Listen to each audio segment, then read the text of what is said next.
The Unknown Podcast, episodio 5, Doctor Strange in the Multiverse of Madness, una falsa ilusión multiversal. Acción. Hola, ¿qué tal amigos? Sean bienvenidos a una nueva edición de The Unknown Podcast, el podcast donde exploramos el lado desconocido del entretenimiento y le damos respuesta a grandes interrogantes como ¿Doctor Strange in the Multiverse of Madness estuvo a la altura de las expectativas?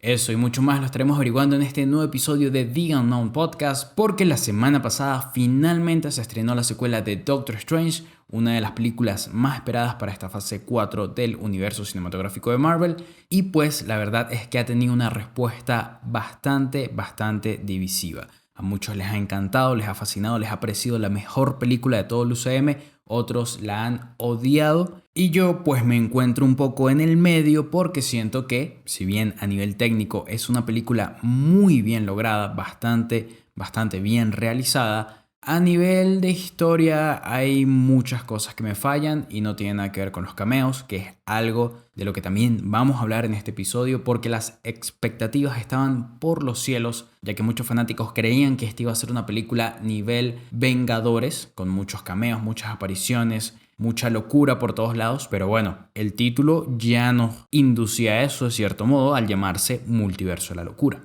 Ahora bien, siento que esta película va a hacer en Marvel lo que en DC fue Batman v Superman, o tal vez no tan drástico, pero más o menos el equivalente, ya que es una película que muchas personas están atacando y otras están defendiendo a más no poder y tan solo lleva una semana en los cines. Así que bueno, ya veremos cómo va avanzando esta película, realizada por el director Sam Raimi, que trajo de vuelta a Benedict Cumberbatch en el papel protagónico de Doctor Strange y que tiene como antagonista a la actriz Elizabeth Olsen con su papel de la Bruja Escarlata. Antes de comenzar a hablar más acerca de la película, les recuerdo suscribirse, activar la campana de notificaciones y darle me gusta a este video porque estoy seguro que, como siempre, les encantará lo que vamos a hablar en este episodio. No olviden seguirnos en nuestras redes sociales @TheUNKNProject en Instagram, TikTok y Twitter. Y sin más que agregar, vamos con la intro y ya regresamos para entrar de lleno en este multiverso de la locura.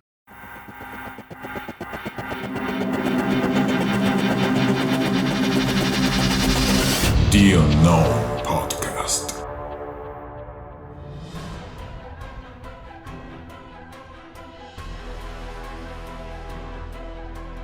Ahora sí amigos, ya estamos de vuelta para hablar acerca de esta secuela de Doctor Strange que fue anunciada por allá en julio del año 2019 cuando en la Comic Con el presidente de Marvel Studios, para ese momento ya ahora presidente de todo Marvel Entertainment, Kevin Feige, pues anunció esta película que se titularía Doctor Strange in the Multiverse of Madness y tenía prevista su fecha de estreno para el 7 de mayo de 2021, hace ya un año prácticamente. Esta película se supone que se iba a estrenar en medio de las series de WandaVision y de Loki que se habían anunciado en el mismo evento, y la película había confirmado que traería de regreso al director Scott Derrickson, quien había estado a cargo de la historia de origen de Doctor Strange en este universo cinematográfico de Marvel, y también contaría con Benedict Cumberbatch en su papel de Stephen Strange y también incluiría a Elizabeth Olsen como Wanda Maximoff, pues esta película conectaría con los eventos de su serie WandaVision. Es decir, desde un inicio ya se tenía previsto que WandaVision iba a conducir directamente a los eventos de Doctor Strange in the Multiverse of Madness.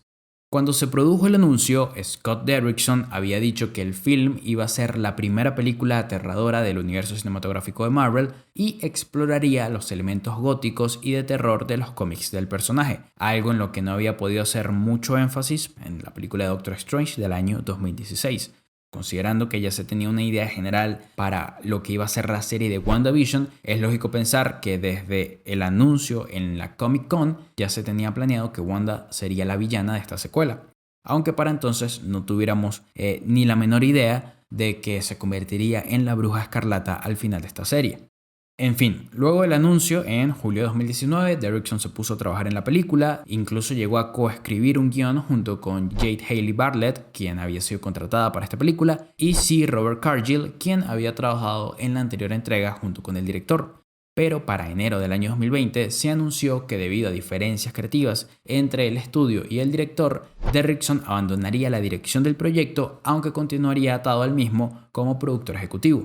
Esto, cuando se produjo, fue algo bastante sorprendente porque no es algo muy común en Marvel, ya que Marvel suele entregarle mucha libertad creativa a sus artistas, así que para que no lograran ponerse de acuerdo, quieren decir que estaban mirando en direcciones opuestas. Aún así, la separación fue amistosa y Scott Derrickson ha dicho que no tiene problemas en regresar a Marvel en un futuro, así que pues por ese lado no hay ningún problema. Un mes después de que se produjo la salida de Scott Derrickson del proyecto, es decir, esto ya en febrero del año 2020, se anunció que Michael Waldron, quien había estado escribiendo la serie de Loki, había sido contratado para reescribir el guión de la secuela de Doctor Strange y que el director de la primera trilogía de Spider-Man, Sam Raimi, regresaría al género de superhéroes para tomar las riendas de este proyecto, algo que había emocionado a muchísimos fanáticos porque estaban expectantes del regreso triunfal de Sam Raimi a este género. Sam Raimi tenía casi 10 años sin dirigir una película y durante los últimos años solamente se había dedicado a labores de producción, así que este iba a ser el regreso general de Sam Raimi a las labores de dirección. Ahora bien, tanto Waldron como Raimi solamente iban a tener 3 meses para hacerle los arreglos necesarios al guión existente y comenzar a grabar, ya que las filmaciones estaban planificadas para mayo de 2020. Pero entonces, ese mismo mes, marzo de 2020, todos sabemos que ocurrió algo terrible y eso fue la pandemia del COVID-19 que se esparció, por todo el mundo, se volvió pandemia. En ese momento todo se pausó y Marvel Studios les dio la oportunidad a ellos de reformular toda la película. Así que ellos llegaron a la conclusión de, ok, ahora que tenemos todo el tiempo del mundo para hacer lo que queramos, vamos a comenzar entonces desde cero. Y tuvieron casi 9 meses para trabajar en esta nueva película, desechando prácticamente todo el trabajo previo que Scott Derrickson junto con los guionistas que estaban trabajando con él habían hecho. Por ejemplo, dentro de los planes iniciales no estaba incluida el personaje de Rachel McAdams, la doctora Christine Palmer, pero ella se agregó posteriormente durante las grabaciones, las cuales comenzaron en noviembre de 2020. Ella ingresó al proyecto un mes después. La fotografía principal se detuvo en enero de 2021 de nuevo a causa del empeoramiento de la pandemia y más adelante se reinició y terminó durante la primavera. Cabe destacar que durante todo este tiempo se estaba grabando en simultáneo la película de Spider-Man No Way Home, y cuando se reajustó el calendario de estrenos de Marvel Studios y la secuela de Doctor Strange pasó a lanzarse después de la tercera entrega de Spider-Man, ya que anteriormente se iba a lanzar primero Doctor Strange y un par de meses después se iba a lanzar la tercera entrega de Spider-Man, pues al cambiar el orden de los lanzamientos hubo un gran desajuste en la historia que tuvieron que ir corrigiendo sobre la marcha. Algo similar ya les había ocurrido a Raimi y a Waldron mientras escribían el guión de la película, ya que cuando habían escrito aproximadamente 3/4 de la historia, les dijeron que tenían que apegarse a la historia de WandaVision. Entonces ya aquí podemos ver que la película venía experimentando ciertos problemas durante su desarrollo. El film se estaba modificando constantemente y de hecho los actores y el propio Raimi han comentado que el guión cambiaba a menudo e incluso minutos antes del rodaje, algo que me parece de locos, no lo podía creer cuando estaba viendo las entrevistas. Y también hablaban acerca de que Michael Waldron trataba de mantenerse un par de días por delante con respecto a la página del guión que estaban grabando en ese momento. Es decir, la película se estaba escribiendo literalmente mientras se grababa y estos ajustes se iban haciendo continuamente, por lo que no podíamos esperar que esta fuera una obra maestra en cuanto a historia, ya que ni ellos mismos tenían claro a dónde querían llegar. Por aquí tengo unas declaraciones de Sam Raimi donde dijo acerca de toda esta situación lo siguiente: es difícil porque quieres asegurarte de que todo respalde al conjunto, que los temas estén presentes en la película. Pero cuando no sabes todo sobre la película, es difícil hacer este trabajo de la manera más efectiva posible. Y yo creo que esto pues terminó afectando en gran medida la película, ya que se nota mucho estas incongruencias que hay en la película, pero ya llegaremos a eso. Siguiendo un poco con todo esto que tiene que ver con el desarrollo, pues terminaron ocurriendo grandes cambios en la película. Uno de ellos, por ejemplo, es que Rachel McAdams dijo que originalmente iba a interpretar a 3 versiones de Christine Palmer, las cuales terminaron siendo solamente 2, y que América Chávez iba a tener una gran participación en Spider-Man No Way Home, ya que iba a ser introducida en primer lugar en esta película de Doctor Strange, y ya para cuando apareciera en Spider-Man el mundo conocería sus poderes, y ella iba a ser quien abriera los portales para atraer a los otros Spider-Man. pero al cambiar las fechas de las películas, entonces pues tuvieron que también reformular el guión de Spider-Man No Way Home para darle este poder mágico a Ned y que él fuera quien trajera a los Spider-Man de Tobey Maguire y de Andrew Garfield al UCM, o bueno, los unieran junto con el de Tom Holland. Además de esto, cabe aclarar que el hecho de que Spider-Man No Way Home fuera el primer contacto que Doctor Strange tendría con el multiverso, eso iba a cambiar un poco, o bueno, bastante, las dinámicas con respecto a su película individual, ya que iban a surgir preguntas como qué cosas sabía Doctor Strange acerca del multiverso, luego la película Spider-Man No Way Home, si recordaba algo y demás. Entonces ya aquí podemos ver algunos de los grandes problemas que tuvo el desarrollo de esta película.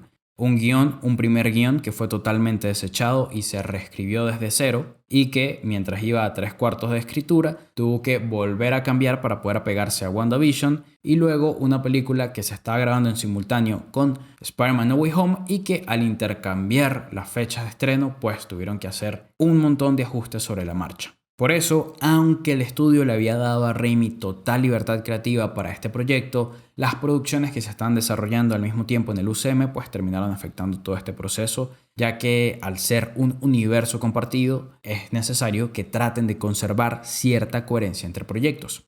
La misma Elizabeth Olsen dijo que en algunas ocasiones tuvo que hacer comentarios con respecto a su participación porque había que corregir algunas cosas que no tenían sentido con respecto a lo que habían hecho con ella en WandaVision, para que así su personaje pudiera seguir el mismo hilo conductor que se había planteado en la serie.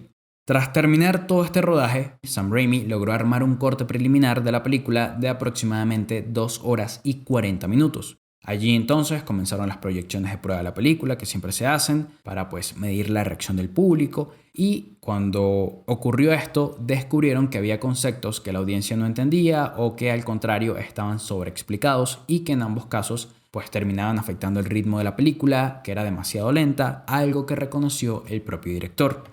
A estas alturas, ya estamos hablando a mediados del año pasado, del año 2021, Marvel decidió entonces retrasar la película de nuevo. Ya se había movido de mayo de 2020 a noviembre de 2021 por la pandemia y luego de noviembre a marzo de 2022 por el retraso en las grabaciones. Pero debido a estos reshoots se tuvo que mover nuevamente a mayo de este año. Las regrabaciones entonces se llevaron a cabo en el mes de noviembre de 2021. Lo que se dijo en su momento es que el motivo de estas era principalmente el ajustar la historia después de las proyecciones de prueba y de agregar algunos personajes que no habían podido grabar debido a problemas de disponibilidad de los actores. Algo que me llamó mucho la atención de esto es que Elizabeth Olsen no participó en los reshoots. Durante ese tiempo también hubo algunos rumores de que las regrabaciones también tenían la intención de bajar el nivel de violencia y de terror del film, todo esto pues para poder mantener la clasificación PG-13 y demás, pero nunca hubo una confirmación oficial sobre esto. Independientemente del propósito real de estas nuevas filmaciones, es justo decir que terminaron teniendo un impacto significativo en la historia porque no solo se regrabaron algunas escenas, lo cual es lo típico, sino que también se rodaron nuevas escenas por la participación de estos nuevos actores que tenían problemas de disponibilidad. Claro está que estos actores eran los Illuminati. ¿Quiénes en específico? Tengo mis teorías, pero esas se las comentaré más adelante. La película entonces pasó a tener una duración de 2 horas y 6 minutos y considerando pues las nuevas tomas rodadas es obvio que hay un montón de material eliminado. Raimi ha dicho que espera que haya 2 o 3 escenas eliminadas en el eventual Blu-ray, pero tiene que haber mucho más de 2 o 3 escenas para cubrir esa diferencia de más de 35 minutos de metraje. A pesar de todo, el director dijo que la parte más desafiante de todo el proceso de producción ni siquiera fueron los reshoots, sino ir a mitad de la filmación y no saber cuál sería el final de la película. Y esto pues es bastante grave considerando el nivel de estas producciones que gastan millones y millones de dólares. El no tener una historia clara desde un inicio. Así que con todas estas dificultades en la película era imposible que esta terminara siendo un producto bien cohesionado, tanto como producción a nivel individual como parte de un universo mucho más grande que es pues toda esta interconexión que hay entre las distintas películas de Marvel y ahora entre los distintos universos de Marvel. Es por eso que hay muchas fallas dentro de la estructura de la película, pero pronto hablaremos de eso. Este rodaje adicional concluyó en diciembre del año pasado, el mismo mes en el que se estrenó el teaser de la película, y pues luego vino la etapa de postproducción, que ya se había adelantado bastante con respecto a lo relacionado con efectos visuales y demás, porque habían tenido bastante tiempo para trabajar en ese corte preliminar, y finalmente Doctor Strange in the Multiverse of Madness se estrenó la semana pasada a nivel mundial. Antes de hablar de la historia como tal, hablemos un poco del contexto en el que se ubica esta película, porque hay muchas cosas ocurriendo actualmente en el UCM que afectan directamente a esta historia. En primer lugar, tenemos que hablar acerca de la primera entrega de esta franquicia, de la película de Doctor Strange del año 2016, pues aquí vimos cómo él dejaba atrás su vida como médico y se alejaba de Christine Palmer. Pero nunca llegamos a ver cómo terminó afectando esto en la vida de Doctor Strange, cómo le afectó el dejar a un lado su trabajo y el dejar a un lado a la mujer de su vida. Luego tenemos que considerar los eventos de las películas Infinity War y Endgame, porque aún seguimos viendo las repercusiones que tuvo el blip en todo el mundo. La gente sigue tratando de retomar su vida normal y pasamos a ver el impacto directo que tuvo este suceso en Doctor Strange, ya que lo que vimos en Spider-Man No Way Home pues no nos cuentan mucho cómo Stephen terminó reaccionando a todo este suceso. También tenemos que considerar los eventos de WandaVision, ya que luego de que Wanda secuestrara a todo el pueblo de Westview, pues se termina exiliando y se hace con el Darkhold para aprender acerca de esta magia oscura. En la escena postcréditos de WandaVision vemos cómo ella está leyendo este libro y, siendo manipulada por el Darkhold, escucha a sus hijos de otro universo pidiendo ayuda.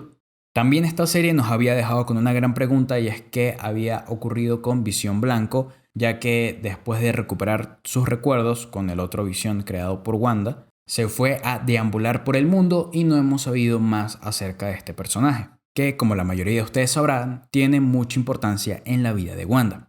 Otra serie de estas nuevas de Disney Plus que tiene un impacto en esta película es la serie de Loki, ya que tras la muerte de aquel que permanece, esta variante de Kang, pues se desató una inestabilidad en las líneas de tiempo y los múltiples universos, lo que dio pie al inicio como tal del multiverso.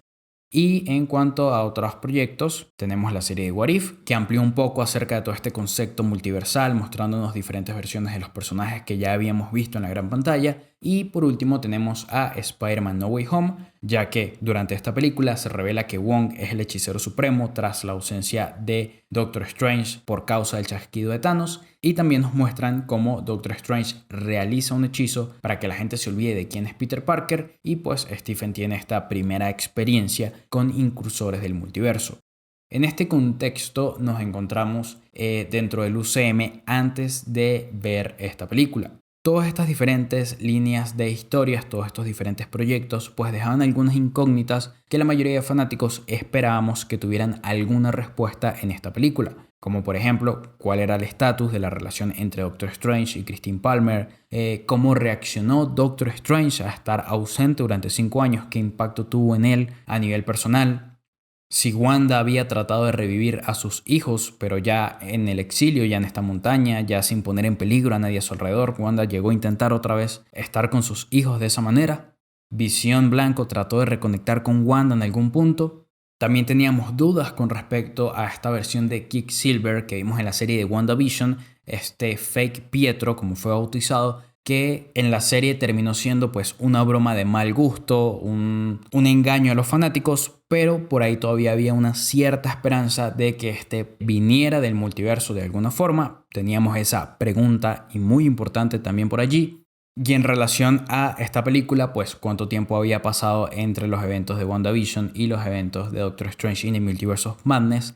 Todo esto mientras al mismo tiempo pues teníamos un multiverso abierto tras la muerte de la variante de Kang. Si en esta película se iba a mencionar a dicha variante como la verdadera amenaza multiversal de esta fase.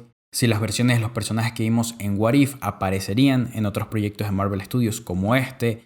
Cómo se siente Strange con respecto a que Wong sea el hechicero supremo. Había muchas preguntas en el aire. Y creo que gran parte de la fanaticada del UCM esperaba que esta película trajera consigo ciertas respuestas. Como los eventos que acaban de ocurrir recientemente, que era el hechizo de Doctor Strange, y que en la película de Spider-Man No Way Home nos dejó con la pregunta abierta de si Doctor Strange recordaba a Peter Parker. El teaser trailer de Doctor Strange in the Multiverse of Madness de hecho incluyó muchas líneas de diálogo de Spider-Man No Way Home, dando a entender que ese hechizo iba a tener grandes repercusiones en esta película, cosa que no fue así. Pero ya para pasar a hablar de la película, mencionemos brevemente las influencias que tuvieron los artistas en la realización de este film. Sam Raimi desde un principio ha sido muy claro en que no ha visto muchas las películas del UCM, que solo ha visto unos 4 o 5 films pertenecientes a este universo y pequeños clips de las otras películas. Incluso llegó a admitir que ni siquiera vio WandaVision completa, por lo que no encontró muchas influencias allí. Por lo menos, Michael Waldron, quien fue el escritor principal de Loki y guionista de este film, conoce a profundidad todo el canon del universo cinematográfico de Marvel, así que pudo sacar inspiración e influencias de otras películas del propio universo, como lo es la primera entrega de Doctor Strange. En este sentido, las principales influencias para esta secuela son algunas producciones de este mismo universo, como lo son Doctor Strange, Avengers, WandaVision y Spider-Man No Way Home. Raimi tomó notas de estas películas y como él es un fiel fanático de los cómics, algo que comprobamos con su trilogía de Spider-Man, pues se apegó mucho al lado psicodélico y terrorífico del personaje de Doctor Strange, algo que también iba a buscar Scott Derrickson si hubiera continuado a cargo de este proyecto. Yo en lo personal no he leído nunca un cómic de Doctor Strange, pero le tomo la palabra a aquellos que afirman que esta película tiene una gran influencia de los cómics del personaje, en especial de esos correspondientes a la década de los 70, 80 e inclusive de los 90, pues Raimi está familiarizado con estas historias e interacciones de los personajes, así que tiene sentido y según expertos, pues se nota un poco de la influencia de esos cómics en esta película. Raimi también dijo que las historias de moralidad son importantes para él porque ha estudiado y practicado el judaísmo durante su vida, así que le gustan las historias de autosacrificio, familia y responsabilidad porque son muy significativas para él, ya que fue lo que le enseñaron cuando era joven. Todos estos elementos lo terminamos viendo en esta película y pues, según él, tuvo un gran impacto en su narración. Habiendo dicho esto, entonces creo que es el momento de entrar directamente en zona de spoilers y hablar de la película a fondo. Comencemos con la sinopsis, la cual dice así. El Dr. Stephen Strange abre un portal al multiverso al utilizar un hechizo prohibido. Ahora su equipo debe enfrentarse a una amenaza enorme. Y aquí ya comenzamos mal, porque si algo nos demostró esta película es que los eventos de Spider-Man No Way Home prácticamente no tienen ninguna relevancia en esta película. Hay muy poca influencia de No Way Home, más allá de un diálogo referente a Spider-Man y que ya hubo una incursión multiversal o algo por el estilo, ya ni me acuerdo qué es lo que dice, pero la trama terminó yendo por un lado completamente distinto. Y aquí es donde ya empezamos a ver cómo los trailers, como los teasers, en este caso, que fue el que contuvo varios diálogos de la película de Spider-Man No Way Home, pues terminaron manipulando un poco a los espectadores, a los fanáticos, creyendo que los eventos de Spider-Man No Way Home iban a tener un gran impacto en esta historia. Cosa que, repito, no terminó siendo así. Más allá de un diálogo cuando Wong, Doctor Strange y América Chávez están comiendo pizza. A grandes rasgos, la trama de la película terminó siendo esta. Wanda quería robar los poderes de América Chávez para irse a vivir a un universo con sus hijos en paz. Doctor Strange quería proteger a América Chávez y durante gran parte de la película estuvo en busca del libro de Vishanti para poder hacerle frente a la Bruja Escarlata, ya que la influencia del Darkhold la había vuelto súper poderosa y nadie podía vencerla. A grandes rasgos, esta era la trama de la película. Y ya para hablar de cosas específicas, como siempre, vamos a ir comentando desde la perspectiva de los personajes cómo fue el desarrollo de la historia. Hablamos de los personajes de los que tienen menor participación a los que tienen mayor participación, así que comencemos hablando de los cameos para salir pronto de esto. Como les dije anteriormente, esta terminó siendo una película muy divisiva entre los fanáticos y hay gente que la ataca como hay gente que la defiende. La gente que la defiende actualmente dice que aquellos a quienes no les gustó la película es porque estaban ilusionados con que iba a haber una gran cantidad de cameos y que simplemente por sus altas expectativas es que le parece mala. Pero en realidad no es así. Obviamente a muchas personas no les habrá gustado por esta razón, pero la película en sí tiene muchas fallas. Y los cameos es solo una pequeña parte de eso. No es el panorama completo de las fallas de esta película. Voy a comenzar hablando acerca del cameo de Bruce Campbell, que es un actor habitual en la filmografía de Sam Raimi, siempre hace cameos, hizo cameos en todas las películas de Spider-Man con Tobey Maguire, Él en esta película interpreta a un vendedor de comida del universo 838 y pues me pareció un cameo en primera instancia gracioso, pero luego sentí que terminó siendo un desperdicio. En especial luego de esa escena post-créditos, de esa segunda escena post-créditos, que para aquellos que son fanáticos de la filmografía de Sam Raimi estoy seguro que la habrán disfrutado bastante, porque tengo entendido que tiene guiños a su franquicia de Evil Dead, pero la verdad es que no terminó siendo nada interesante y ya a estas alturas del universo cinematográfico de Marvel ya me parece una falta de respeto que tengan a los fanáticos esperando algo relevante porque nos tienen acostumbrados a eso y que termina siendo un chiste bastante tonto que no lleva a ningún lado.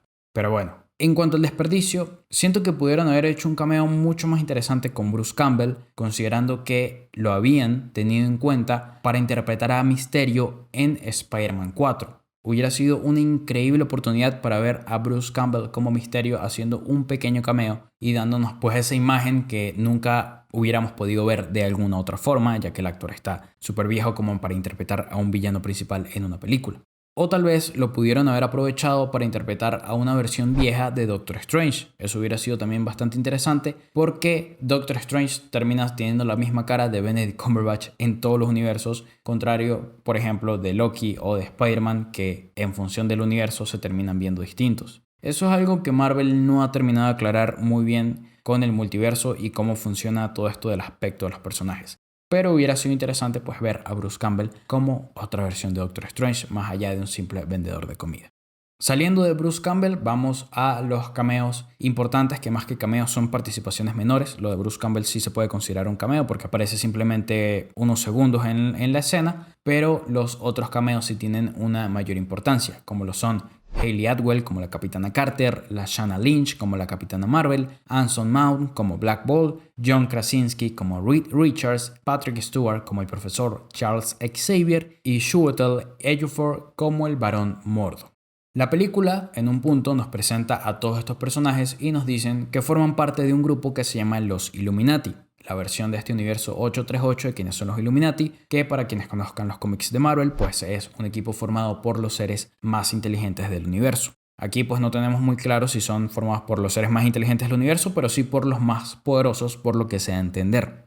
En primer lugar, pues tenemos una secuencia de un juicio para Doctor Strange, donde nos explican que Doctor Strange es la mayor amenaza para el multiverso, y es un juicio donde las presentaciones de los personajes y las interacciones están muy bien logradas. La participación de Black Bolt y de Reed Richards es una gran sorpresa y es una grata sorpresa. Y ya los otros miembros de los Illuminati ya nos los habían presentado los trailers y los avances de televisión. Pero aún así es bastante genial ver el regreso de personajes como Charles Xavier o ver esta versión de la Capitana Carter en live action, algo que simplemente habíamos visto en la versión animada de What If. Ahora bien, esta versión ni siquiera es la misma de What If, es una versión totalmente diferente y por eso pues la terminaron desechando de esa forma. Todas estas interacciones que en el juicio están muy bien logradas, ya cuando se trasladan al campo de batalla, pues terminan siendo muy sonsas, terminan habiendo diálogos muy pobres y frases muy evidentes, algo que yo creo se le debe atribuir a las regrabaciones. ¿Por qué? Porque cuando dijeron que estaban grabando nuevas escenas debido a que no había disponibilidad de los actores, esto quiere decir que tenían que ser los cameos, ya que America Chavez, Doctor Strange y Wanda Maximoff son personajes esenciales de la trama de esta película. Por lo tanto, las escenas no los involucraban a ellos. Tenían que involucrar a actores que no habían podido traer hasta el momento. Y considerando que tanto Hayley Atwell como Lashana Lynch deben tener contratos para múltiples películas, es lógico pensar que estos cameos tendrían que haber sido con respecto a John Krasinski o Patrick Stewart o el mismo Anson Mount. Ya que si le prestan atención a la escena, la mayoría de las interacciones que se producen entre Wanda y los Illuminati previo a la batalla no se dan en el mismo plano. Vemos primero lo que dice uno, luego vemos lo que dice el otro y así sucesivamente, que es un recurso fílmico que se usa mucho cuando dos actores no están presentes en el mismo sitio. Así que es lógico pensar que estas escenas con John Krasinski se grabaron después. No digo que esto está mal, pero ciertamente trae una consecuencia negativa, y es el hecho de que al no tener a Elizabeth Olsen y John Krasinski interactuando en el mismo lugar, de alguna forma tenían que deshacerse rápido del personaje para poder emplear las peleas que se habían grabado a plenitud. Así que por eso vemos cómo desechan tan rápidamente a personajes como Black Bolt y como John Krasinski en un momento, pero luego sí continúan con batallas contra la Capitana Marvel y contra la Capitana Carter que sí duran un poco más. Y si muchos de ustedes se preguntaron pues cómo es posible que acaben tan rápido con personajes tan poderosos como Black Bolt o John Krasinski, pues esa es básicamente la razón. No habían grabado escenas de pelea con ellos y tenían que buscar la forma de deshacerse rápidamente de ellos, así fuera con diálogos bastante estúpidos, como cuando Reed Richards le revela cuál es su arma secreta a Wanda, diciéndole cuáles son los poderes de Black Bolt. Eso me pareció una de las peores cosas de la película, porque no tiene sentido que un personaje tan inteligente como Reed Richards le termine dando la clave para vencerlos a Wanda Maximoff de esa forma. Es la verdad un poco tonto. Más allá de que hubiera sido increíble ver pues un ataque combinado de todos estos Illuminatis con Wanda, que eso hubiera demostrado aún más el poderío de Wanda, porque haberlos vencido, aún ellos trabajando en conjunto, hubiera tenido mucho más valor que la forma como los terminó venciendo. A pesar de eso, por ejemplo, tenía sentido que la última pelea fuera contra la Capitana Marvel porque era la única con el suficiente poder para hacerle frente, pero la batalla más dura tendría que haber sido contra el profesor Charles Xavier a nivel mental. Y aquí es donde veo otra de las fallas de la película, porque más que magnificar los poderes de Wanda, lo que hicieron fue que los Illuminati se vieran mucho más débiles. Esta interacción con el profesor Charles Xavier va por el mismo lado. Capaz no están grabando en el mismo sitio y por eso vemos esta versión un poco diabólica de Wanda, que ni siquiera podemos confirmar que sea la propia Elizabeth Olsen, pues retorciendo la cabeza al profesor. En una batalla que yo siento tuvo que haber durado mucho más a nivel mental, para en realidad poder apreciar a plenitud los poderes de estos personajes. Pero bueno, más allá de esto, entiendo que mucha gente esté descontenta con los cameos, no solamente porque no aparecieron otros personajes que se habían comentado en múltiples filtraciones y demás, y que agradezco que no haya sido así, porque de haberlos introducido y haberlos desechado como desecharon a estos Illuminati, pues preferiblemente que ni siquiera los hubieran llamado. Luego tenemos que considerar entonces al Barón Mordo, quien en un punto de la película pues es superado por la audacia de Stephen Strange, quien de alguna forma lo manipula para que pelee contra él. Eso me pareció algo muy acertado desde el punto de vista de Doctor Strange, pues vemos cómo logra zafarse de los problemas con su inteligencia, pero como contraparte pues vemos a este Barón Mordo que no tiene algo tan interesante como la versión del universo 616.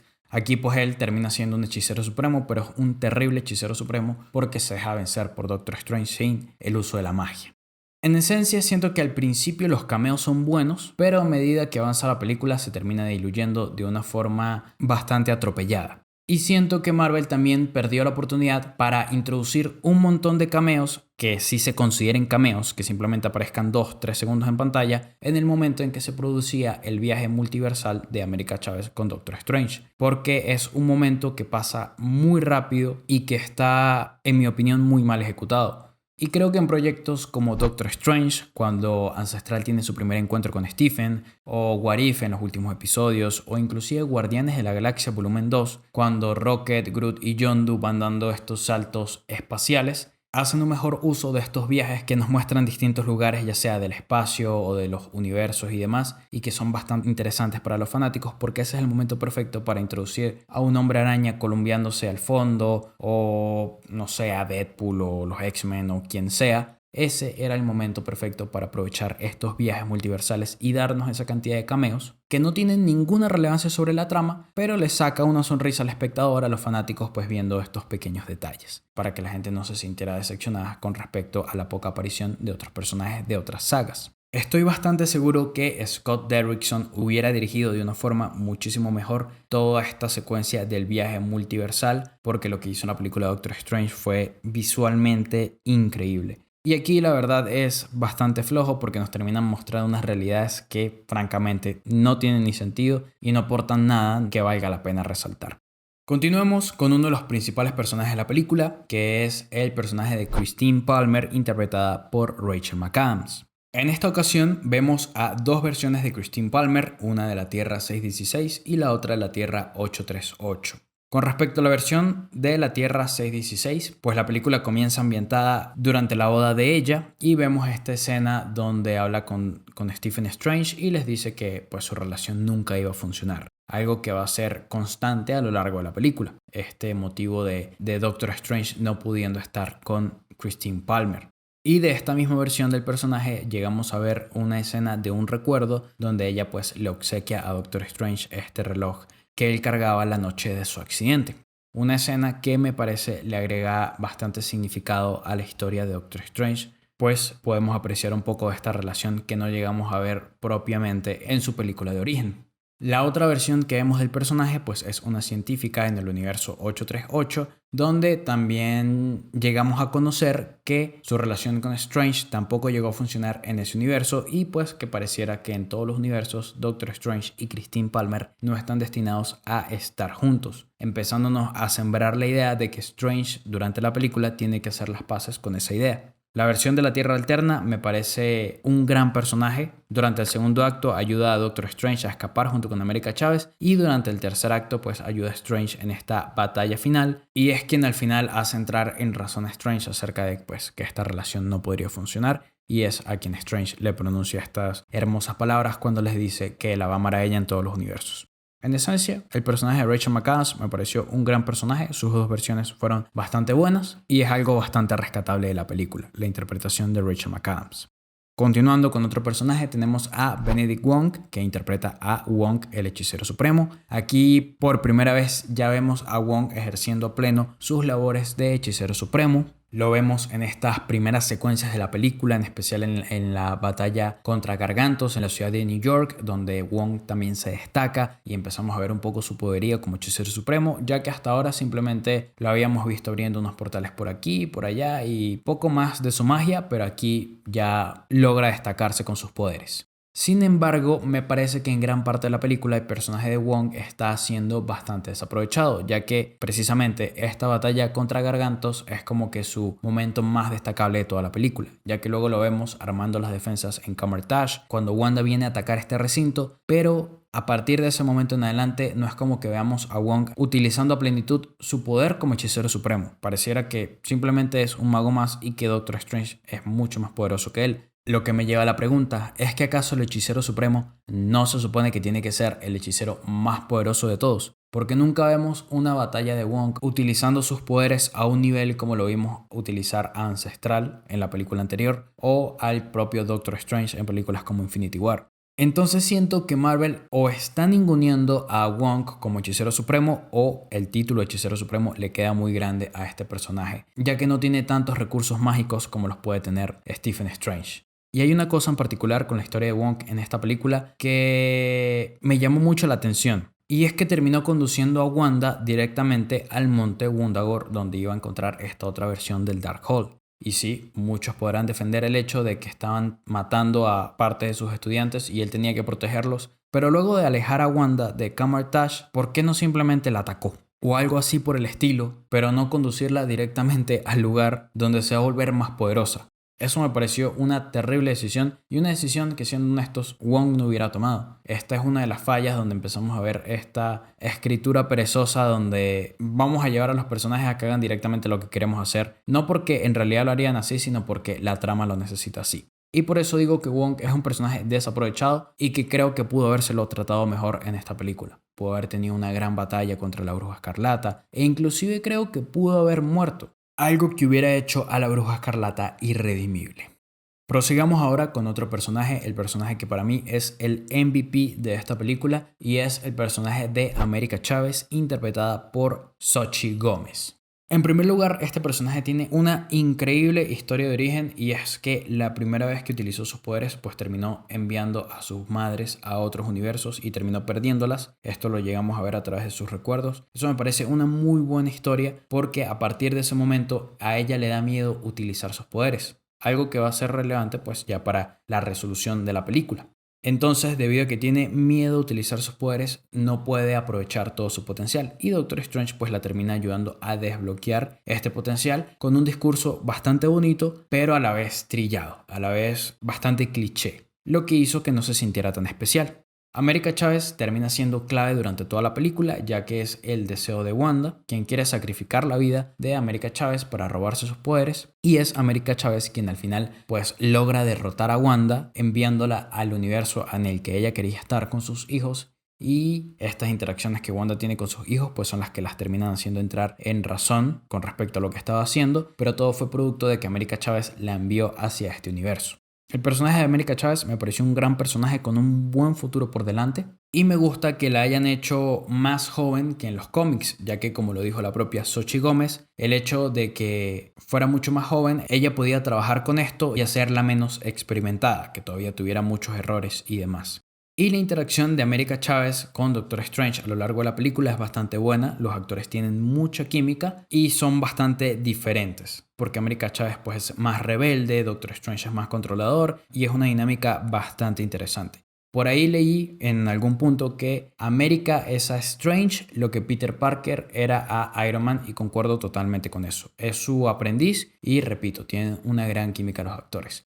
Sin embargo, hay un par de cosas que siento que se pudieron haber hecho mucho mejor con América y es que el cambio de actitud que ella tiene para aprovechar sus poderes sucede de un momento a otro. Si a lo largo de la película la hubiéramos visto siquiera intentar utilizar sus poderes, pues tendría más sentido que al final ella cayera en cuenta de que no utiliza sus poderes es por el miedo a hacer daño o a alejar a las personas que quiere. Pero nunca la vemos a lo largo de la película intentando realmente utilizar sus poderes de forma intencional. Y siento que el momento perfecto para esto era precisamente el viaje multiversal. Verla a ella y a Doctor Strange llegando a un universo y ella tratando otra vez de abrir un portal hacia otro universo y ahí aprovechamos y veíamos los cameos. Pero también veíamos cómo ella trataba de utilizar sus poderes, pero no lograba concentrarse, no lograba hacer las cosas como debían ser. Y que luego cuando llegara el discurso de Doctor Strange y le dijera que ella siempre ha tenido la habilidad, simplemente tiene que concentrarse y perder el miedo y todo eso, pues ahí ya hiciera clic el personaje, pero ya lo hubiéramos visto intentando anteriormente hacerlo. Aquí en ningún momento vemos esa intención, por lo tanto, cuando llega el momento de abrir el portal para enviar a la Bruja Escarlata a este universo donde están sus hijos, pues todo parece muy conveniente. Ese es un detalle que yo siento que pudieron haber hecho mejor con América Chávez para que estos cambios en la película se vieran mejor. Y hay una cosa que aún tengo grabada en la mente y no sé cómo se llegó a producir, creo que es un gran hueco argumental en la trama, y es que en la primera escena de la película, esta bestia que está persiguiendo a América Chávez y al Strange Defender la termina agarrando a ella por sus extremidades y se abre un portal en forma de estrella detrás de ella, porque aparentemente la forma en la que ella abre los portales es cuando está en situaciones extremas de miedo. Pero Doctor Strange termina lanzando un hechizo para cortar las extremidades de este monstruo y ella termina cayendo en su universo. Pero luego vemos que ella se trajo el cuerpo de ese Strange Defender ya muerto. Y ahí es donde yo digo, ¿cómo hizo para traerse ese cuerpo si estaba siendo sostenida por una bestia? Si ya él estaba muerto y estaba precisamente detrás de esa bestia, es decir, había un monstruo en medio del Strange Defender y de América Chávez como para que ella sostuviera esta versión de Strange y se lo llevara al otro universo. Eso es algo que no se explica en la película y obviamente traer el cadáver era necesario para lo que va a ser el tercer acto, pero no hay una coherencia y bueno, ya ahí me imagino que es cuando vienen estos problemas de que iban escribiendo el guión a medida que lo iban grabando. Se habrán dado cuenta ya hacia el final de la película que necesitaban el cuerpo del Strange Defender y tuvieron que inventar una forma de traer el cuerpo para poder darle sentido al tercer acto con la esperanza de que nadie se diera cuenta de este error. Más allá de esto, repito, América Chávez me pareció la MVP de esta película, un gran personaje. Quiero ver mucho más acerca de América Chávez porque me parece que tiene una historia bastante interesante y al final de la película la vemos aprendiendo magia, por lo tanto si combina los poderes mágicos con los poderes multiversales tenemos un personaje que va a terminar siendo bastante poderosa en el UCM. Hablando de gente bastante poderosa en el UCM, tenemos que hablar de Wanda Maximoff de la Bruja Escarlata, interpretada por Elizabeth Olsen. En la versión de esta tierra, la versión de la Tierra 616, hay un par de cosas que no me terminan de cuadrar. En primer lugar, la última vez que vimos a Wanda dentro del UCM fue en el último capítulo de WandaVision y vimos cómo este personaje estuvo dispuesta a sacrificar a sus hijos y a su esposo de mentira para poder salvar a la gente de Westview y eliminar este control mental que tenía sobre todos ellos. Al final pues terminó siendo vista como la villana y todo esto, pero como que había aprendido a vivir con esa decisión. Había decidido exiliarse y ahí se puso a aprender acerca del Darkhold. Pero de ese personaje que estaba dispuesto a sacrificar a su propia familia con tal de no hacerle daño a los demás, hay un cambio drástico, casi de 180 grados, a este personaje que está dispuesto a sacrificar a los demás con tal de obtener a sus hijos. Entonces, ¿en qué momento se produjo ese cambio? Y muchos dirán, es que el Darkhold la tiene controlada. Pero el control del Darkhold termina siendo una excusa muy barata porque la revelación de intenciones de Wanda es muy evidente y es con los típicos clichés de villanos de películas de categoría B. ¿En qué momento se produjo ese cambio drástico? Y por lo menos hay preguntas que salen a colación, como ¿por qué no volvió a intentar armar un Hex como lo armó en WandaVision, pero sin tener personas a su alrededor a las que pudiera hacerle daño? ¿Volvió a intentar eso? La película nunca nos lo deja en claro, pero era la opción más viable. Además, la postcrédito de WandaVision nos daba a entender que Wanda iba a ir en busca de sus hijos porque creía que estaban en peligro. Pero aquí no sucede eso, aquí quiere ir en busca de sus hijos simplemente porque está teniendo pesadillas y quiere vivir con ellos en otra realidad y demás. Y aquí es donde empezamos a ver que esta serie no termina conectando tan fielmente a WandaVision como debería ser. No hay una progresión natural de sus motivaciones. Porque está bien que se vuelva malvada, eso está perfectamente bien, es a lo que debería llegar. Pero la forma en cómo llega es lo que está mal. Durante esa escena con Strange, en el que él viene a buscar la ayuda de ella, pues debería haber un poco más de explicación acerca del por qué ella necesita a América Chávez y quiere robar sus poderes. O sea, allí por lo menos ella debería explicarle a Strange que intentó traer a sus hijos de vuelta, pero no pudo por cualquier razón, y que la única forma de volver a estar con sus hijos es viajar a otro universo. Pero la película nos debió haber explicado eso para que podamos entender que la única forma de que Wanda pueda obtener su verdadera felicidad es esa. Y más allá de todo esto, pues la revelación de intenciones tuvo que haberse hecho de una forma más sutil y no de una forma tan evidente y con diálogos tan clichés como el hecho de que revele más información de la cuenta de la que se supone tendría que tener, porque ese es un recurso que se ha usado millones de veces en la historia del cine y la verdad pues ya cansa. Es un cliché que no le viene bien a la imagen de la Bruja Escarlata y por eso ese cambio, en vez de ser sutil y progresivo, terminó siendo acentuado y brusco, y a mucha gente no le gustó o no le agradó la forma en la que Wanda se vuelve malvada. Además, a esta progresión de la Wanda malvada pudieron haberle agregado unos diálogos que están más adelante en la película, cuando ella dice que todas las noches tiene el mismo sueño y cuando se despierta la pesadilla comienza. Ese es un diálogo que está mal ubicado dentro de la película porque tuvo que haber ocurrido mucho antes, ya que ese es un diálogo que nos ayuda a entender las verdaderas motivaciones de Wanda, pero es un diálogo que tiene que producirse antes de que se revele como la malvada para poder entender el origen de esta maldad. Pero no, termina ocurriendo casi al final del primer acto y no tiene el mismo efecto sobre la percepción de la audiencia hacia Wanda, ya que para ese entonces se volvió malvada.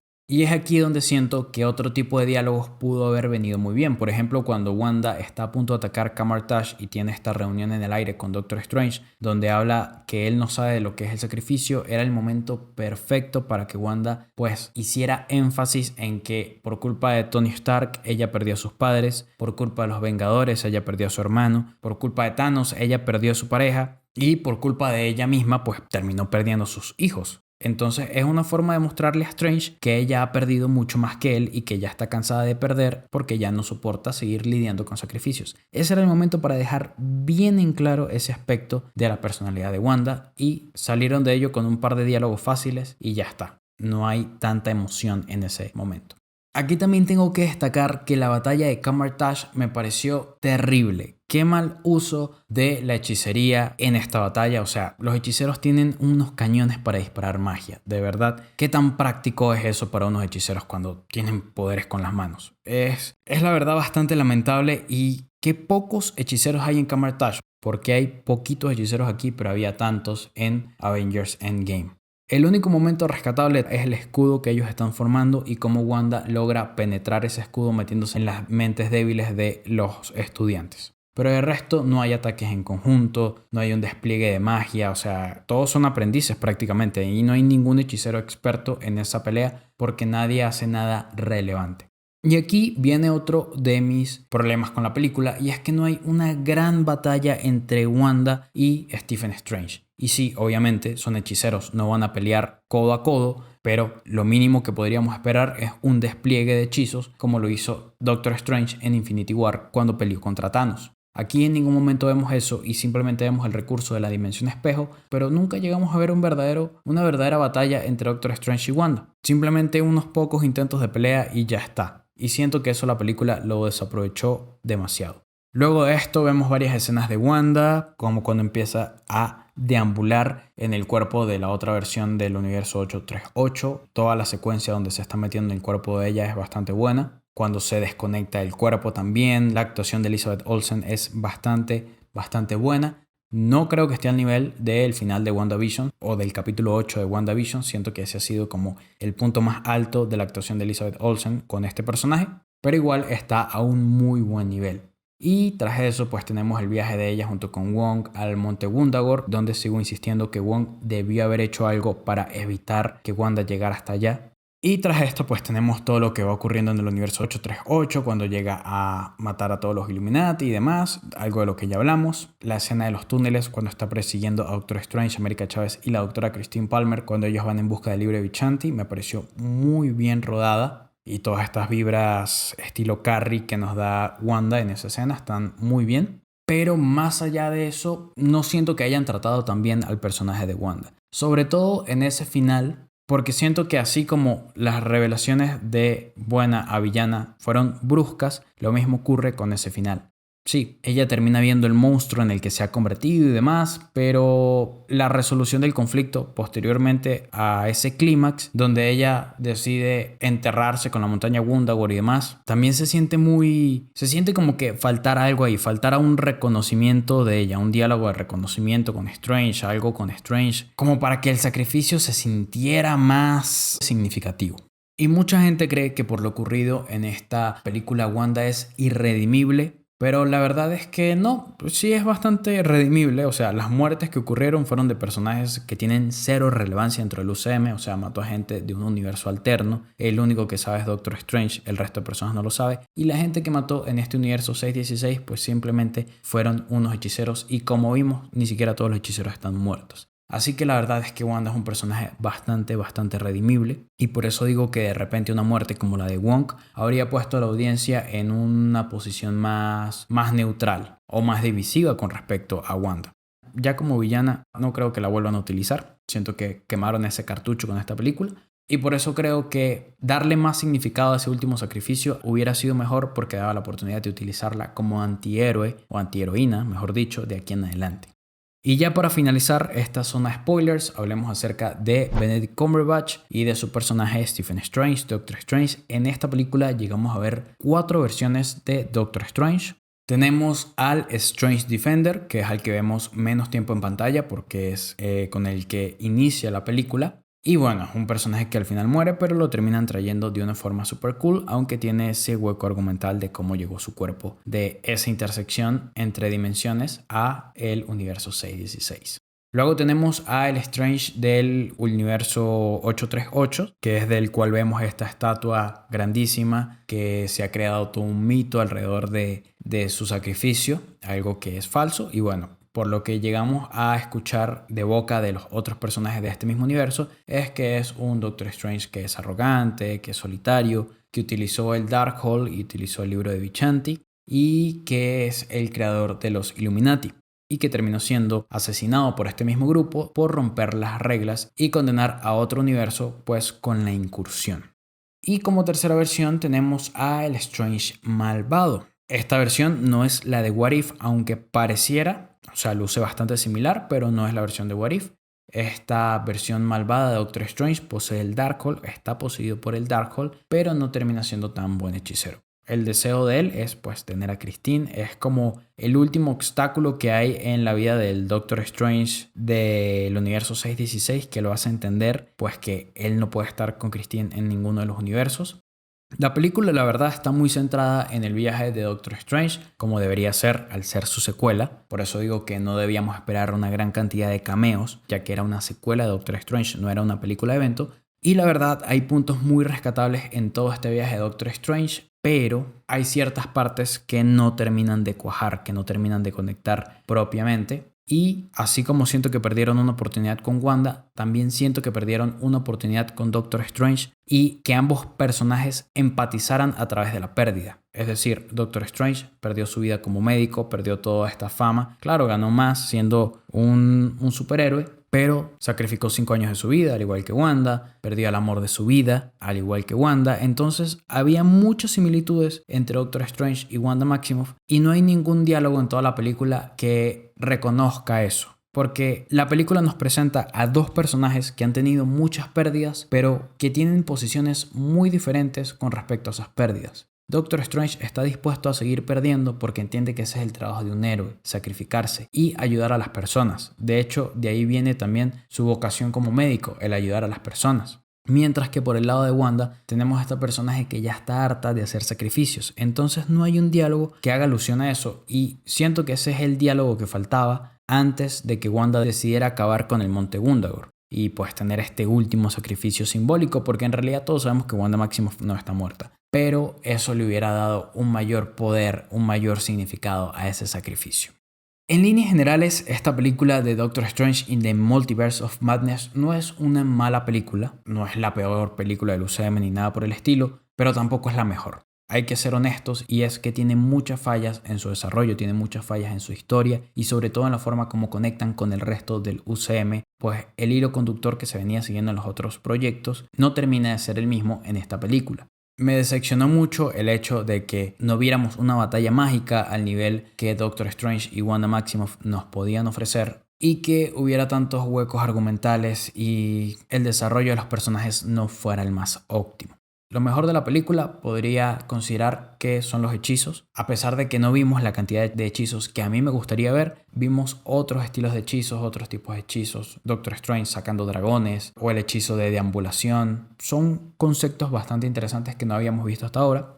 Lo peor de esto, a nivel personal, me parece que es la pelea musical. Siento que si no nos dieron una batalla entre Doctor Strange y Wanda Maximoff como era debido, o no nos dieron una batalla entre Wong, el hechicero supremo, y la bruja escarlata, como podríamos suponer, lo lógico hubiera sido que nos dieran una batalla entre ambos Doctor Strange, el Doctor Strange 616 y el Doctor Strange malvado, de un gran nivel, pero tampoco fue así. Simplemente fue una pelea musical con un pentagrama, notas musicales y demás, utilizadas como si fueran shurikens ninja.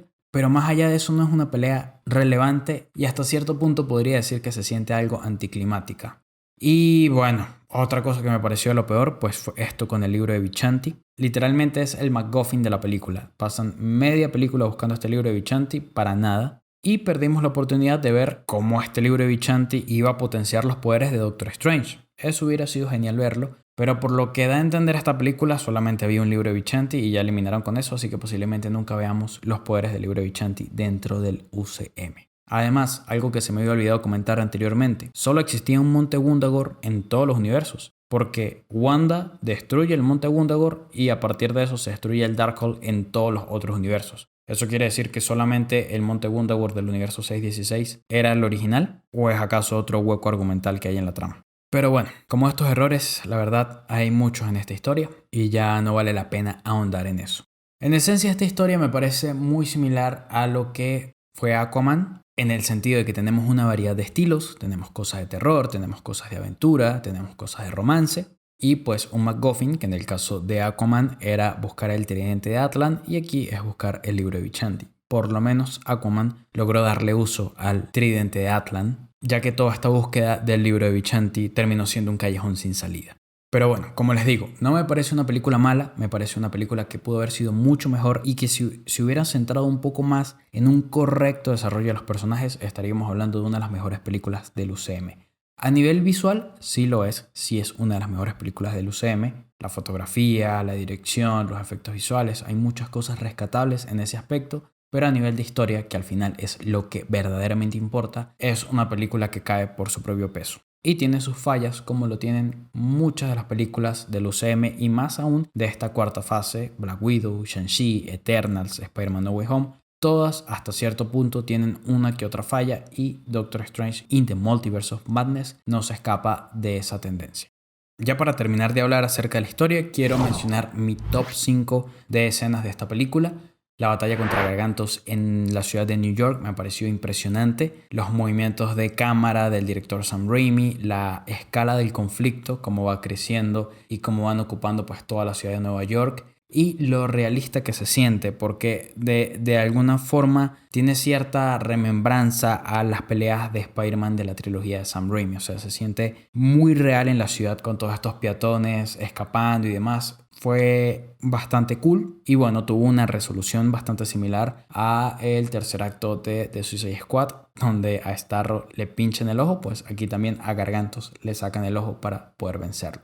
En segundo lugar, en orden de aparición, cabe aclarar, no en orden de preferencia, tengo a Wanda utilizando los reflejos para escapar de la dimensión espejo. Bastante cool esta escena. Se destaca obviamente la inteligencia del personaje, la inteligencia de Wanda para aprovechar pues estos fallos en el hechizo de Doctor Strange para poder escaparse de ese lugar, que se supone es la especialidad de Doctor Strange, la dimensión espejo. Y también vemos estos elementos de película de terror y al final cómo termina saliendo de un espejo a lo Samara en la película del Aro, bastante destacable. En tercer lugar, a Wanda ejecutando este ritual para deambular en el cuerpo de su variante en el universo 838, toda esa secuencia desde el momento en que empieza a poner todas estas velas y a hacer el hechizo y cómo la otra Wanda trata de pelear mentalmente con que esta no entre y al final Wanda sí termina apoderándose del cuerpo, logra meterse en la cabeza, pero luego tiene esta desconexión. Durante toda esa escena, los elementos de terror, el ver a Wanda por aquí y por allá, fue bastante interesante. Y por supuesto ese momento en el que el personaje se quiebra cuando pierde la conexión porque destruyen el Darkhold, bastante conmovedor. En cuarto lugar, la presentación de los Illuminati, ya lo dije anteriormente, fue algo que me gustó bastante, sobre todo destacar la introducción de Mr. Fantástico y del profesor Charles Xavier a el universo cinematográfico de Marvel, aunque obviamente estas no son las versiones que veremos a lo largo del UCM. Por lo menos es bastante interesante tener ya por fin el reconocimiento de los Cuatro Fantásticos y de los X-Men en el multiverso. Y por último, algo que me gustó, creo que fue lo que más me gustó de la película, fue a Doctor Strange utilizando el Darkhold para deambular en el cuerpo del Strange Defender zombificado. Me gustó bastante porque nos muestra el ingenio de Doctor Strange. También como Christine Palmer no es simplemente una damisela en apuros, sino logra ayudar a Doctor Strange utilizando también artefactos mágicos. Y cómo el uso de todos estos elementos que fueron presentados a lo largo de la película se terminan combinando para ser utilizados aquí. El uso de la necromancia, todas estas almas de los condenados siendo controlados por Doctor Strange, fue muy impresionante y fue algo increíble de ver en la gran pantalla. O sea, fueron las 5 escenas que más me gustaron de esta película y tengo que hacer una mención especial al momento de los recuerdos, cuando America Chavez y Doctor Strange llegan al universo 838, unos cuantos segundos de recuerdo que alimentan la historia y contribuyen al desarrollo emocional tanto de Doctor Strange como de America Chavez. Eso estuvo muy bien. Pasemos a hablar rápidamente ahora acerca de algunos de los aspectos artísticos y técnicos del film. En la dirección tenemos por supuesto a Sam Raimi y es 100% una película de Sam Raimi. Se nota demasiado su mano autoral, sobre todo en estos zooms extremos que se hacen a los ojos de los personajes, algo que ocurre con Wanda cuando tiene esta pelea con Charles Xavier en su mente. También cuando Sam Raimi posiciona la cámara para que veamos a los personajes interactuar con los objetos. O sea, la cámara desde el punto de vista de los objetos. Es algo que vemos varias veces a lo largo del film, por lo menos con Gargantos, cuando vemos la batalla de Nueva York desde el punto de vista de Gargantos, o ya hacia el final de la película cuando vemos a Doctor Strange reparando el reloj. También hay mucho control de los tiempos. Se hace uso del recurso del slow motion. También pues estos movimientos de cámara con giros drásticos como cuando los personajes se despiertan de sus sueños. Y durante las batallas que pues ayuda a darle esta profundidad a los escenarios. Se nota mucho el estilo de dirección de Sam Raimi y también los elementos de terror de la película, estos jump scares. Sin duda alguna 100% Raimi. Aún así creo que le bajaron un poco el tono a la violencia de la película. Creo que le falta un poco más de gore y siento que eso es directamente un mandato de Marvel para que la película tuviera todavía la clasificación PG-13. Y bueno, es uno de los mejores trabajos de dirección que se han hecho en el UCM. Sam Raimi, increíble. En cuanto al guión, Michael Waldron, bueno, ya les he dicho muchos de mis problemas que tengo con el guión. La historia en general y la trama es buena, o sea, es una historia interesante, pero ya cuando hablamos acerca de diálogos y de escenas en específico que pudieron haber sido mucho mejores o huecos argumentales, escenas que faltan y demás, ahí ya hay fallas con Michael Waldron, quien se había encargado de Loki y había hecho un gran trabajo en esa serie. La producción, bueno, la producción es la de siempre, la mayoría del parlamento de Marvel Studios, Kevin Feige, Victoria Alonso, Luis Despósito y el resto de productores que están encargados de la franquicia de Doctor Strange como tal, como Scott Derrickson entre otros. Pues tiene la calidad de estándar de todas las películas de Marvel Studios, así que no hace falta hacer mucho énfasis en esto. En cuanto a la edición, estuvieron a cargo Bob Murawski y Tia Nolan. aquí tengo que destacar algo positivo y algo negativo. Por el lado positivo, estos cortes que hay con Wanda cuando pierde la conexión con su otra variante y la vemos hincada viendo a sus hijos. Allí hay un excelente recurso de edición que evidentemente está planificado desde la dirección de Sam Raimi. Y en cuanto al lado negativo, pues por ahí hay una transición como de PowerPoint donde se cierra un círculo y se abre. Es de ese tipo de transiciones estilo Star Wars o Looney Tunes que de verdad no parece propio de Marvel. Y también estoy seguro que fue una idea de Sam Raimi, que sí me parece un poco anticuada. John Mathieson estuvo a cargo de la cinematografía. Esto es uno de los aspectos más positivos de la película. Hay mucho color, se sienten muy vívidas las imágenes, se siente como un cómic. Mathieson ya había trabajado en otras películas del género superhéroes como First Class o Logan y además había trabajado en films que estuvieron nominados al Oscar como Gladiador o El Fantasma de la Ópera, así que visualmente es una de las mejores películas de todo el UCM. En cuanto a la música, Danny Elfman fue el compositor del soundtrack de esta película. El soundtrack es uno de mis principales problemas con esta película. Siento que Elfman ya se tenía que haber retirado hace tiempo de este trabajo porque de hace décadas para acá siento que toda su música suena igual. De hecho, recicló un tema de la película de la Liga de la Justicia de la versión de Joss Whedon. Un tema de Flash lo recicló para esta película. Es lo mismo. Además, su estilo musical tiene muy impregnado esta influencia noventera o de inicios de los 2000 que hace que la banda sonora en ciertos puntos se sienta anticuado, sobre todo en esa pelea musical que, como les dije, me pareció de lo peor de la película. La realidad es que hubiera preferido que Michael Giacchino se encargara de esta película como lo hizo con la primera entrega, pero bueno, Michael Giacchino está muy ocupado últimamente con distintos proyectos y a Sam Raimi le encanta colaborar con Danny Elfman, así que no se podía hacer mucho. Pero como les digo, la banda sonora me pareció muy olvidable y se nota que ni de lejos es el mejor trabajo de Danny Elfman. De hecho, a 3 semanas del estreno de la película aún seguían haciéndole cambios a la banda sonora, así que ya eso les puede decir un poco de qué calidad era esta banda sonora. Sé que a muchos les gusta el estilo de Elfman porque vieron en su niñez las películas de Batman de Tim Burton y en su adolescencia las de Spider-Man de Sam Raimi, pero ya en la actualidad ese estilo musical está pasado de moda. En cuanto al casting, bueno, como todas las películas de Marvel, estaba a cargo Sarah Finn, como siempre, un gran trabajo por parte de ella y de todo su equipo. Aún no la he visto realizar un gran fallo dentro del UCM y en lo que respecta al casting de America Chavez y de Reed Richards, los clavó a la perfección, son tremendos. Diseño de producción y vestuario dentro de los estándares, efectos visuales. Aquí pues como ya viene siendo costumbre en Marvel, siempre hay muchas compañías involucradas en los efectos visuales para evitar spoilers. Les dan distintas escenas o personajes específicos dentro del film para que los trabajen. Así que pues siempre hay una discordancia entre los efectos visuales. La mayoría del film luce bastante bien. Hay ciertos aspectos como cuando pelean contra demonios donde sí se nota un poco lo falso de algunos efectos visuales y también este maquillaje del Strange Defender zombificado que pues no sé a qué nivel es la combinación de efectos prácticos con efectos visuales, pero en ciertos puntos se ve algo raro. Tras hablar de los aspectos artísticos y técnicos del film, no creo que ninguno tenga la oportunidad para trascender en términos de premios y reconocimientos. Puede que efectos visuales, que es lo típico para lo que nominan a las películas de superhéroes, pero no los veo alzándose con ninguna categoría en las ceremonias de premiación. Pasemos ahora a las curiosidades, referencias y simbolismos del film. El ritmo de la película es tan acelerado y ocurren tantas cosas al mismo tiempo que es difícil llevar la cuenta a todos los guiños que hay. Solo la he visto una vez, pero rescato unas cuantas cosas, aunque necesariamente tendría que ver la película más veces para captar más detalles. Por ejemplo, Michael Waldron, el guionista de la película, hace un cameo durante la celebración de la boda de Christine Palmer. Él sale al balcón bebiendo un martini y pues el mismo Waldron ha dicho que interpretaba al padrino en la boda. Wanda Maximoff durante la persecución en los túneles da un poco esta vibra de Carrie. También tenemos que hablar que durante estas secuencias en el universo 838, pues tenemos menciones a la Fundación Baxter, que obviamente hace referencia a los Cuatro Fantásticos.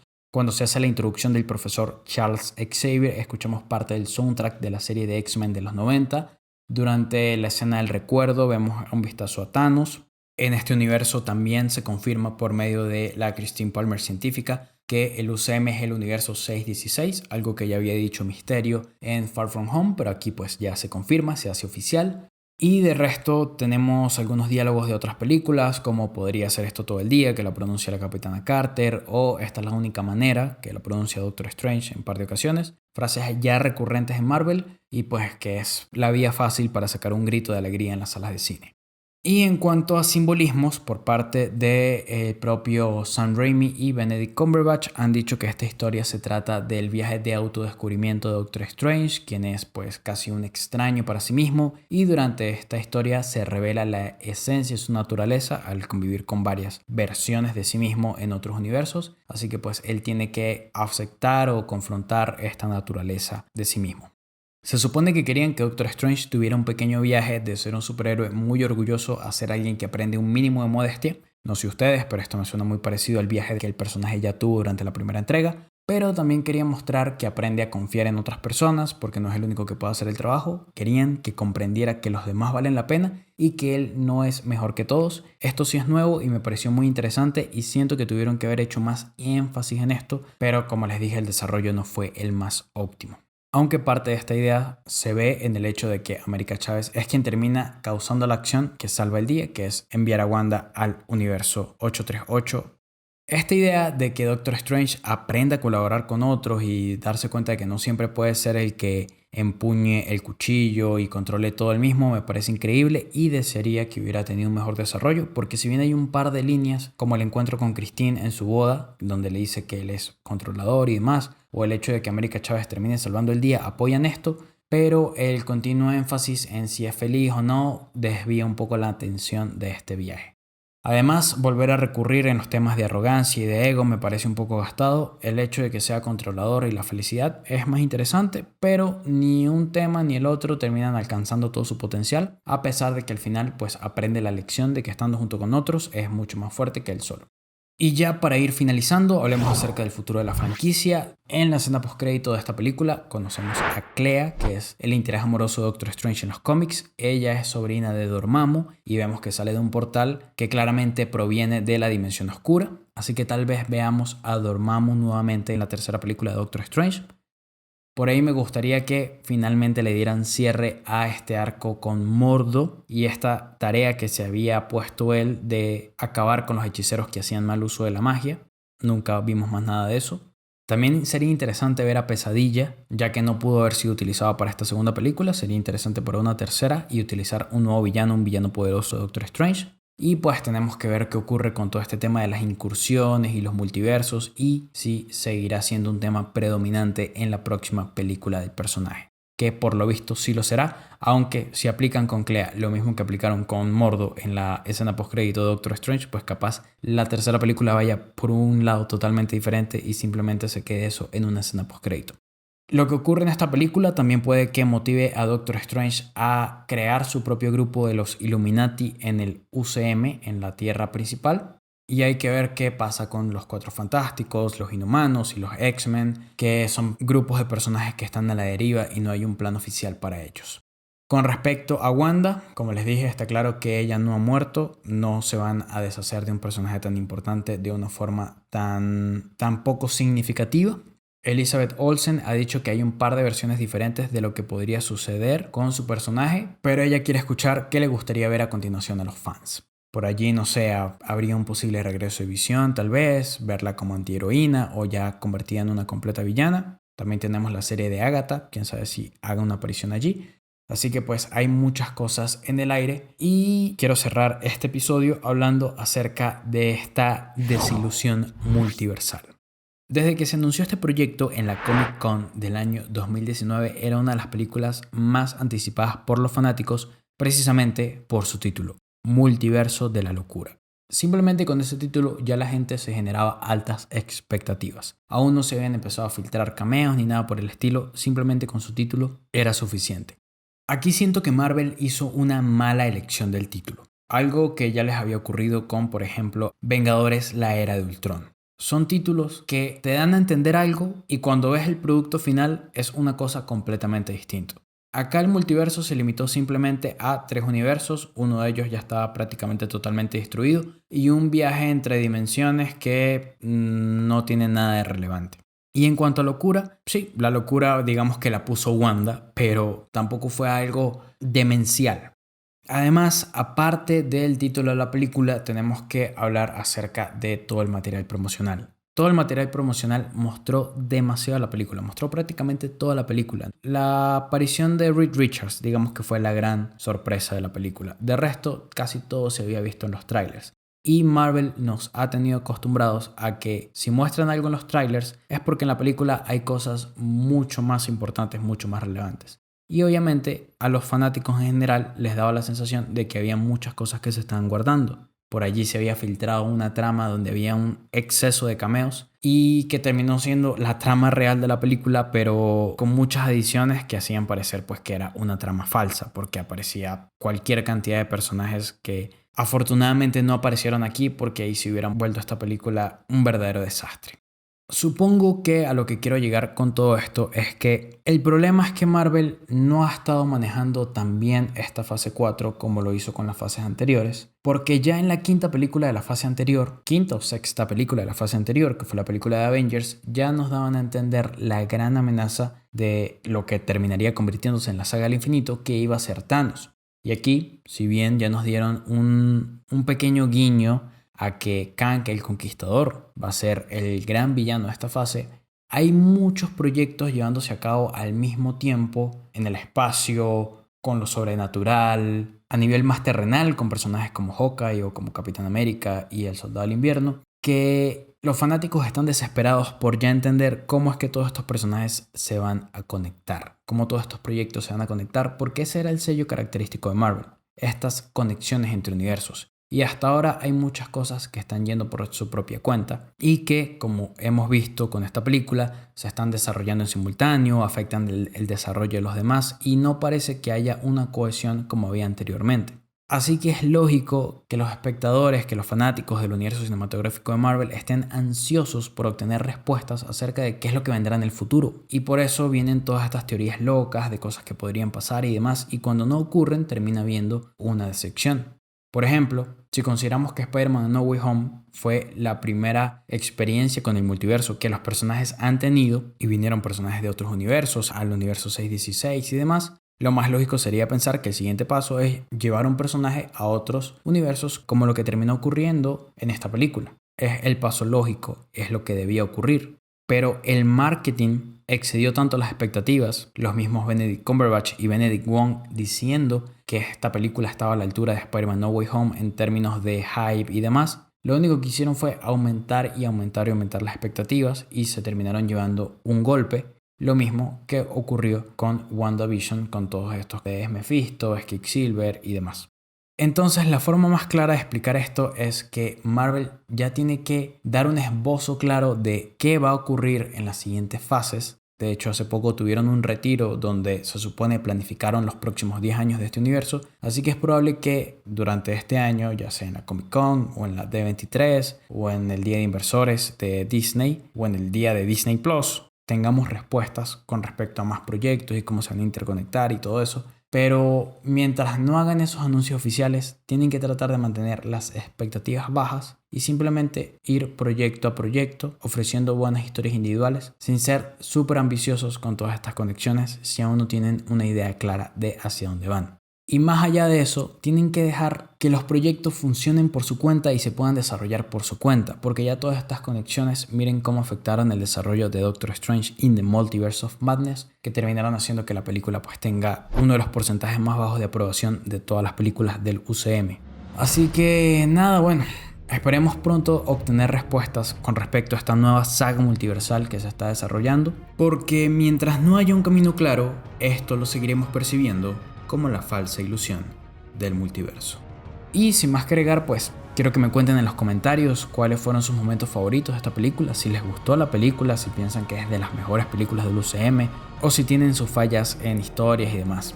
Cuéntenme todo eso en los comentarios y por favor no olviden suscribirse y dejar un like si les gustó este video, si llegaron hasta aquí. Espero que les haya gustado este episodio.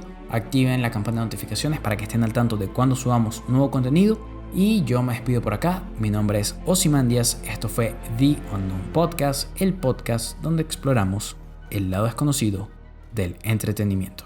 Hasta la próxima.